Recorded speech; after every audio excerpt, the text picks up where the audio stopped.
दोस्तों, आखिर क्या हुआ जब अचानक प्रकट हुई अयोध्या में माता सीता। एंड माता सीता को कौन नहीं जानता।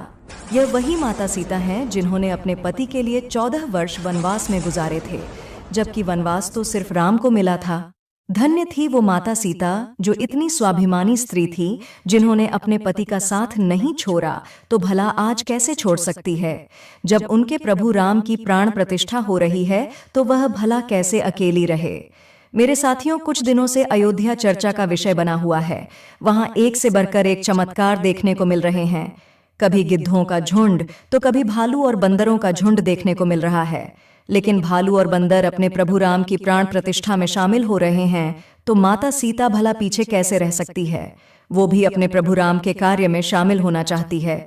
दोस्तों, माता सीता ने लोगों के कहने पर अपने प्रभु राम को छोड़ दिया था और वह धरती माता की गोद में समा गई थी।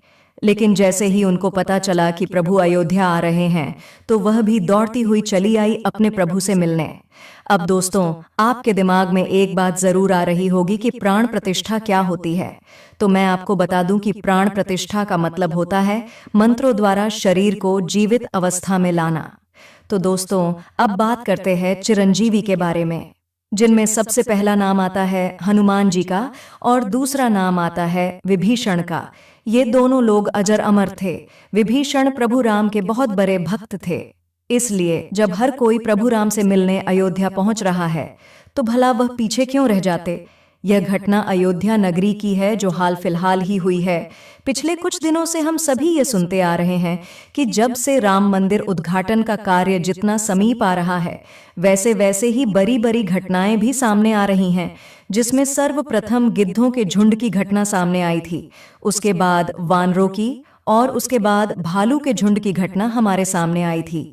लेकिन अब जो घटना सामने आई है वह बहुत ही अविश्वसनीय है, क्योंकि 8 चिरंजीवी में से एक चिरंजीवी रावण के सगे भाई विभीषण जी भी है एंड अयोध्या में प्रकट हो चुके हैं। इसके बाद लोगों के मन में शंकाएं पैदा हो रही हैं कि यह क्या हो रहा है और आखिर यह कैसे हुआ। ये विचार सभी के मन में आ रहे हैं। तो आपको बता दें कि विभीषण जी को प्रभु श्री राम ने ही समय के अंत तक जीवित रहने का वरदान दिया था।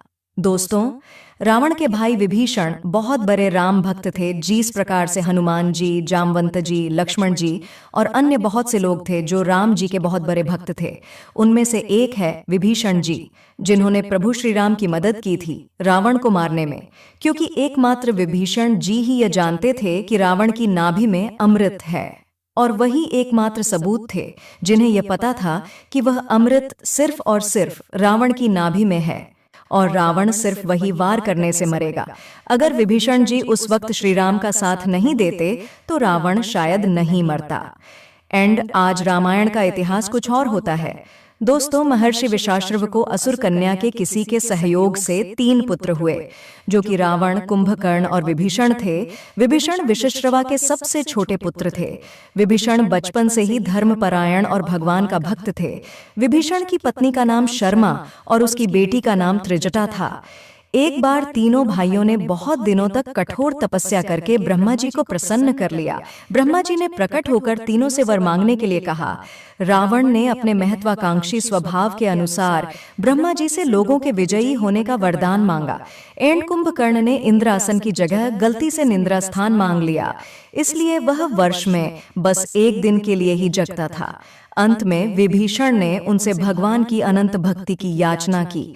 तपस्या से लौटने के बाद रावण ने अपने सौतेले भाई कुबेर से सोने की लंका को छीनकर उसे अपनी राजधानी बनाया और ब्रह्मा के वरदान के प्रभाव से त्रिलोक विजय बना।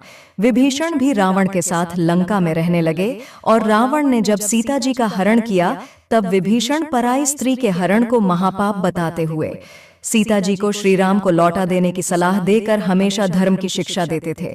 लेकिन रावण उनकी एक नहीं सुनता था। अंत में रावण ने उसे लंका से निकाल दिया। दोस्तों, जब हनुमान जी सीता की खोज करते हुए लंका में आए थे, तो उन्होंने श्री राम नाम से अंकित विभीषण का घर देखा। घर के चारों को तुलसी के वृक्ष लगे हुए थे।